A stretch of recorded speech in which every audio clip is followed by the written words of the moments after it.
दोस्तों काले तिल से भी आप अपने शत्रु का नाश कर सकते हैं और आज के साथ प्रचंड टोटका मैं आपको बताने जा रहा हूं काले तिल का, जिससे कि आपका शत्रु अपनी ही परेशानियों में उलझ जाएगा, अपनी ही दिक्कतों में उलझ जाएगा, आपको परेशान करना छोड़ देगा। यानी कि वो अपनी घर गृहस्थी में इतना उलझ जाएगा, इतनी परेशानियों में कि बस आपको परेशान करना छोड़ देगा। यदि दोस्तों आप भी चारों तरफ से शत्रु से घिर चुके हैं और आपको शत्रु ने चारों तरफ से घेर रखा है और आपको लगता है कि यार अब तो कोई इलाज मेरा है नहीं, अब शत्रु जो है वो मुझे पूरी तरह से परास्त कर चुका है और अब मैं सब तरह से हार गया हूं, अब मुझे शत्रुओं से किस तरह से मैं अब परास्त करूं शत्रुओं को और मुझसे दूर करूं ताकि मेरी तरक्की हो जाए। तो दोस्तों ये उपाय सिर्फ आपके लिए होने जा रहा है, इसलिए वीडियो को ध्यान से जरूर सुनिएगा।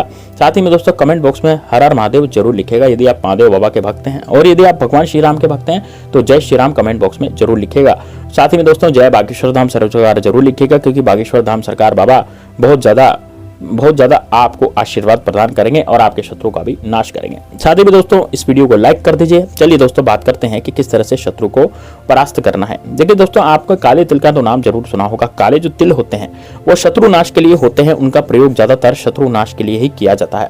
तो आपको कितने काले तिल चाहिए और इस प्रयोग को कब करना है, तो दोस्तों देखिए सबसे पहले तो आप ये जान लीजिए कि इस प्रयोग को आपको मंगलवार के दिन करना है या शनिवार के दिन करना है। जैसे मंगलवार, शनिवार या फिर रविवार या सोमवार, ये 4 दिन ऐसे हैं जब आप इन प्रयोग को कर सकते हैं। यानी कि रविवार, सोमवार, मंगलवार और शनिवार, या फिर अमावस्या हो या फिर पूर्णिमा हो, इस दिन आप इस उपाय को कर सकते हैं। उपाय को करने का सबसे बड़ा जो तरीका है वो यही है कि सबसे पहले आप काले तिल ले आइए। काले तिल दोस्तों बहुत अच्छे होने चाहिए, ऐसे नहीं होने चाहिए कि काले तिल जो है मुरझा रहे हैं या फिर मतलब जो काले तिल खराब वाले भी आते हैं, है ना। तो दुकानदार पे बड़े ध्यान से दुकानदार से बोलिएगा कि देखिए काले तिल मुझे अच्छे दीजिए, अच्छे नहीं है तो आप मना कर दीजिए। इस तरह से आपको बोलना है दुकानदार से, नहीं तो वो खराब तिल आपको पकड़ा देगा।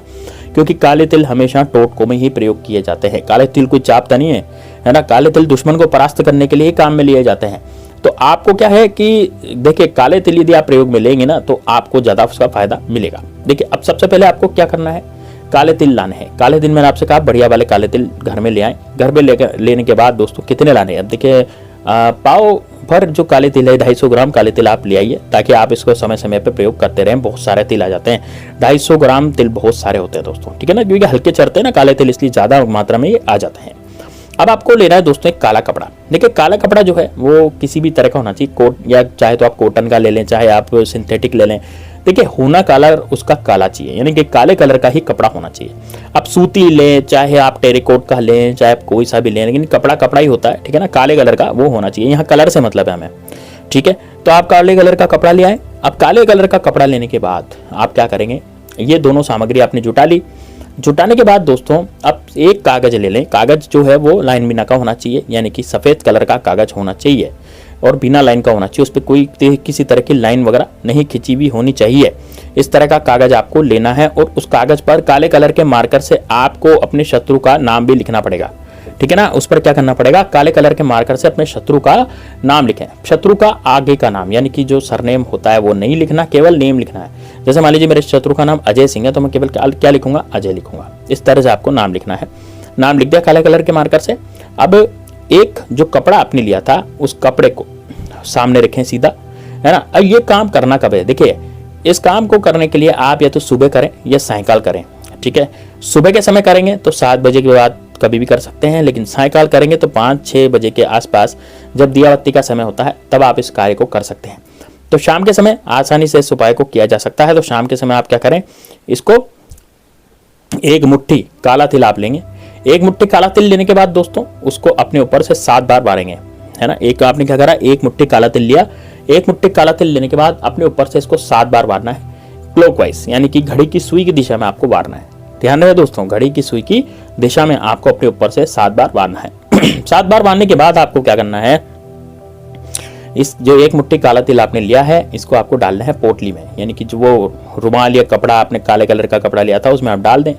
इस उपाय को करने के लिए आपको अपने घर में एकांत जगह ढूंढनी पड़ेगी जहां पर कोई ज्यादा आता जाता नहीं हो, या फिर आपसे कोई आप अपना कमरा लगा लीजिए अंदर से, वो एकांत हो जाएगा।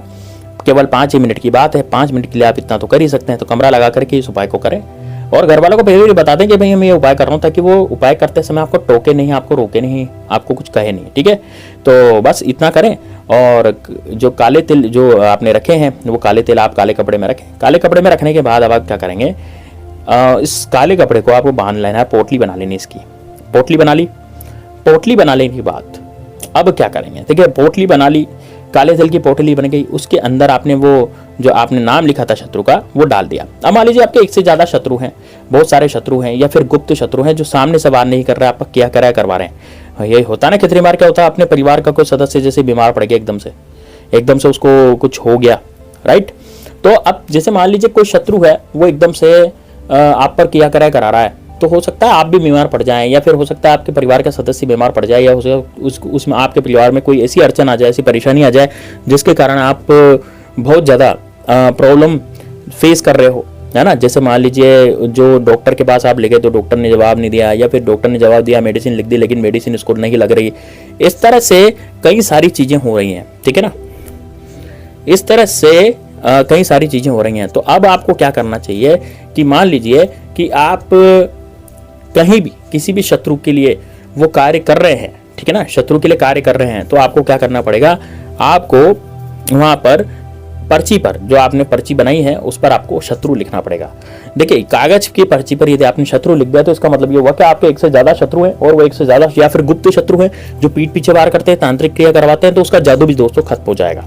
तो ये होता है यहाँ पर शत्रु लिखने पर, यानी कि आपके एक से ज्यादा शत्रु खत्म होते हैं। और लेकिन यदि आप केवल शत्रु का नाम लिखते हैं तो उसी शत्रु पर असर पड़ता है जिसका नाम आपने लिखा है, ठीक है। तो ये आप पर डिपेंड करता है कि आप किसका नाम वहां पर लिखना चाहते हैं, ठीक है।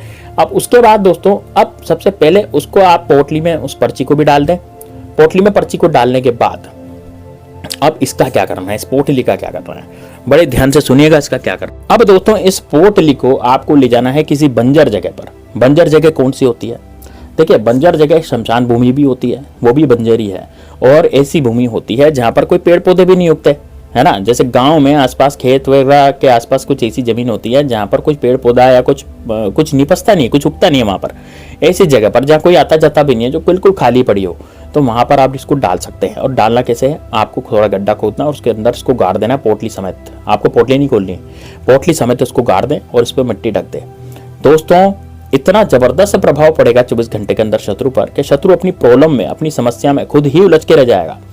वो उसको कुछ भी अब करने की जरूरत नहीं पड़ेगी, यानी कि अपनी समस्या में वो खुद ही उलझ के रह जाएगा दोस्तों, ठीक है।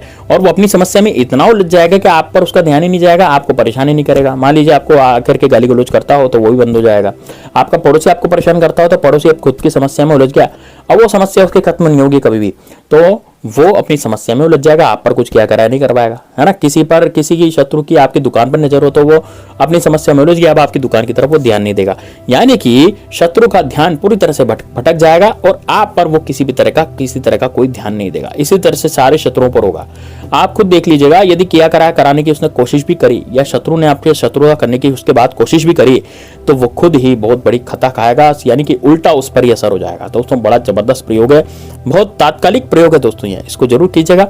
मिलते हैं नेक्स्ट वीडियो में, तब तक के लिए जय श्री राम, जय बागेश्वर धाम सरकार, हर हर महादेव।